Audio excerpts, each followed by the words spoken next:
देर तो रुक जाओ, बरसात के बहाने कर लेंगे प्यार बातें, इसी बात के बहाने। अस्सलाम वालेकुम viewers, film star Shahbaz Akmal एक नए व्लॉग के साथ आपकी खिदमत में हाजिर है।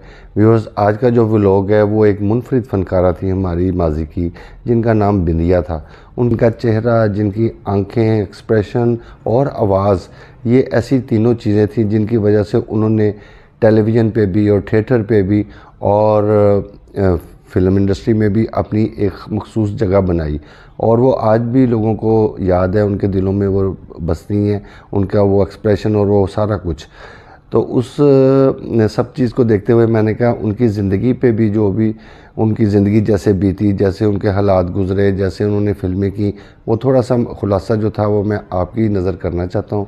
तो हम अगर उनका स्टार्ट से उनका बायोडाटा इकट्ठा करें तो उनकी जो निजी ज़िंदगी में उनका असल जो नाम था वो रुबीना था। तो रुबीना अहमद जो थी वो उन्होंने लाहौर में ही उनकी पैदाइश हुई। 1900 तकरीबन 60 में उनकी पैदाइश हुई और 1973 में वो फ़िल्म लाइन में आई या मीडियम पे आई, हमारे जो फिल्म इंडस्ट्री का या टेलीविज़न का होता है।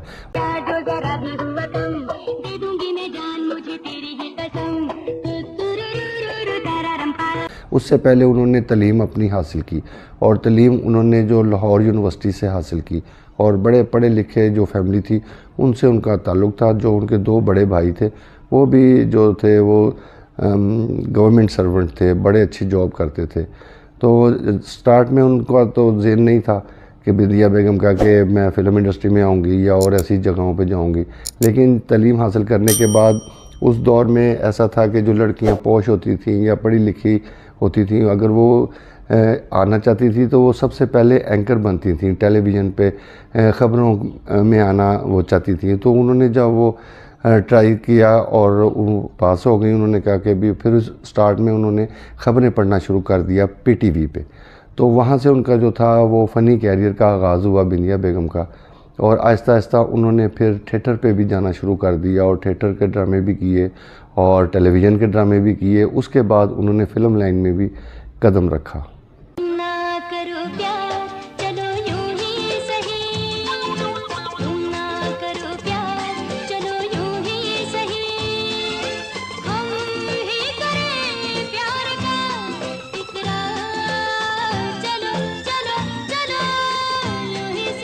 उनकी जो पहली फ़िल्म थी, जो फ़िल्म इंडस्ट्री में जब वो आई और सबको पता चला कि भी ये भी एक लड़की आई है और बड़ी पढ़ी लिखी है और यंग है और बड़े तमीज़दार घराने से आई है, तो लोगों ने इनकी तरफ देखना शुरू कर दिया, इनको लेने का सोचना शुरू कर दिया। तो उसके बाद जो पहली फ़िल्म हम जिसको देखते हैं वो उसका नाम है यादों की बारात। तो उसके बाद हम अभी बहुत छोटे ही थे, तो हमारी हमसाये थे जो रानी बेगम थी, तो मैं पहले भी व्लॉग में उनका ज़िक्र कर चुका हूँ, बड़ी अच्छी खातून थी।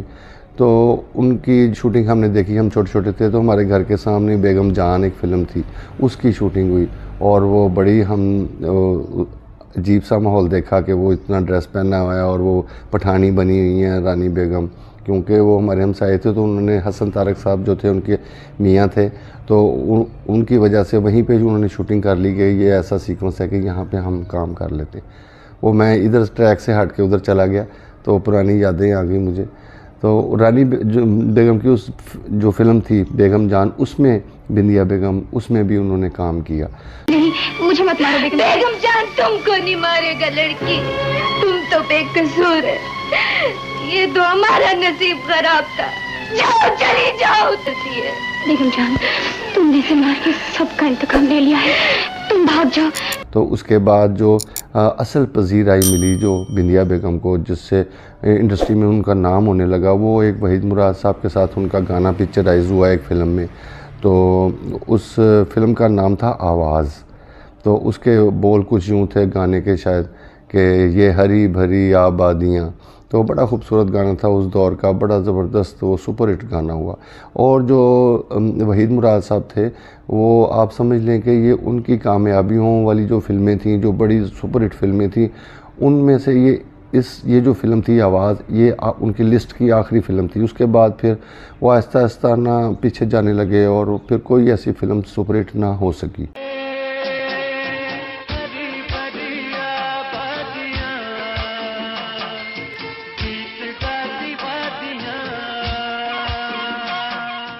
उन्होंने अच्छा काम किया। काम तो हर कोई जो आर्टिस्ट होता है वो चाहता है कि मैं अच्छे से अच्छा करूं। अब जितनी उसकी काबिलियत होती है उतना ही वो करता है। तो माशाल्लाह वो अच्छी एक आर्टिस्ट थी। तो सिर्फ ये था उसमें कि वो शुरू से डांसर नहीं थी। तो उन्होंने बड़ी कोशिश के बाद कि एक एंकर टाइप लड़की हो जो टेलीविज़न पे एंकरिंग का काम करती हो या ख़बरें पढ़ती हो, वो आके फ़िल्म इंडस्ट्री में डांस करना शुरू कर दे।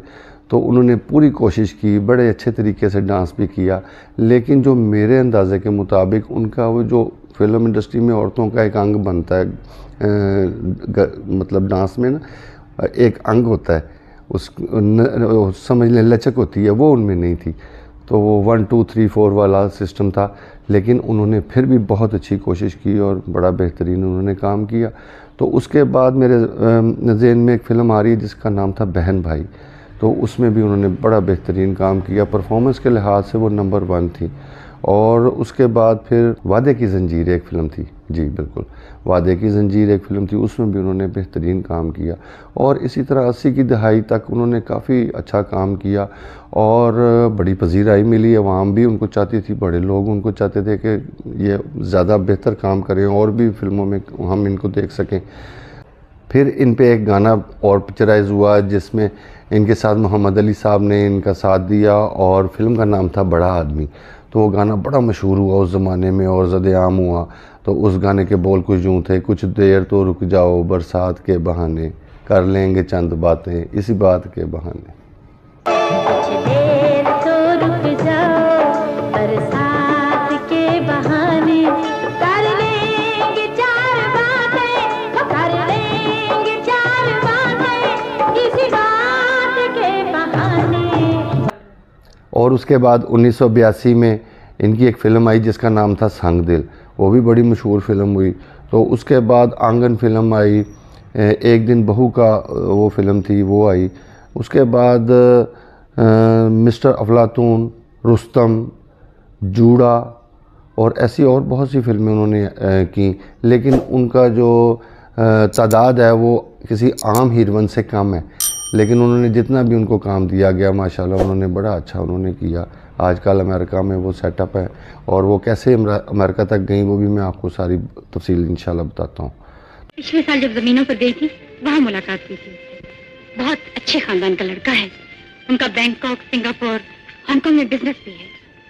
उसकी शख्सियत से कुछ ऐसी मुतासिर हुई, जब उसने शादी की बात की तो मैं इनकार न कर सकी। तो सबसे पहली जो उनकी शादी का जो वो उनकी जो हुई वो फ़िल्म इंडस्ट्री में आने से पहले हुई। तो उर्दन के एक थे पायलट, तो उनके साथ उनकी कोई हो गई अंडरस्टैंडिंग और उसके बाद उन्होंने उनके साथ शादी कर ली। उसमें से उनका एक बेटा भी हो गया। तो बेटा माशाल्लाह अब जवान है और अपना तालीम हासिल कर रहा है। वो दोनों माँ और जो बेटा है वो अमेरिका में है। तो जब उर्दन वाला वो जो था उनका जो मियाँ था, जो पायलट था जिसका मैं आपसे ज़िक्र कर रहा हूँ, वो कुछ अरसे के बाद वो उर्दन चले गए, शिफ्ट हो गए और वो उनकी आपस में अलहदगी हो गई और बेटा इनके पास रह गया। तो माशाल्लाह उन्होंने बड़ी अच्छी उनकी तरबियत की बेटे की और पढ़ाई वगैरह सारा कुछ उनका देखा और बड़े अच्छे तरीके से। तो फिर जब वो उनकी वहाँ से उनकी अलहदगी हो गई तो उसके बाद उन्होंने जो दूसरी शादी की वो टेलीविज़न एक आर्टिस्ट थे असद नज़ीर साहब, उनसे अंजाम पाई और वो भी कुछ इतनी देर चल ना सकी। तो उसके बाद फिर 2013 में उन्होंने डॉक्टर इब्राहिम साहब हैं जो अमेरिका में डॉक्टर हैं, तो उनके साथ उनकी तीसरी शादी जो थी वो अंजाम पाई। अब वो डॉक्टर इब्राहिम के पास ही हैं अमेरिका में और हमने ये सुना है बड़ी बेहतरीन ज़िंदगी गुजार रही हैं। और पीछे उन्होंने पाकिस्तान पे भी चक्कर लगाया और इंटरव्यूज़ वगैरह भी दिए हैं और बड़ा बेहतरीन उनका ज़िंदगी का जितना भी दौर था उन्होंने अपने जैसे भी हालात थे उन्होंने अपने आप को संभाला, अपने बच्चे को भी संभाला और अब माशाल्लाह वो बड़ी खुश खुर्रम है और बेहतरीन ज़िंदगी गुजार रही हैं। तो व्यूअर्स इसी सारे बात के बाद मैं अपने व्लॉग का अख्ताम करता हूँ।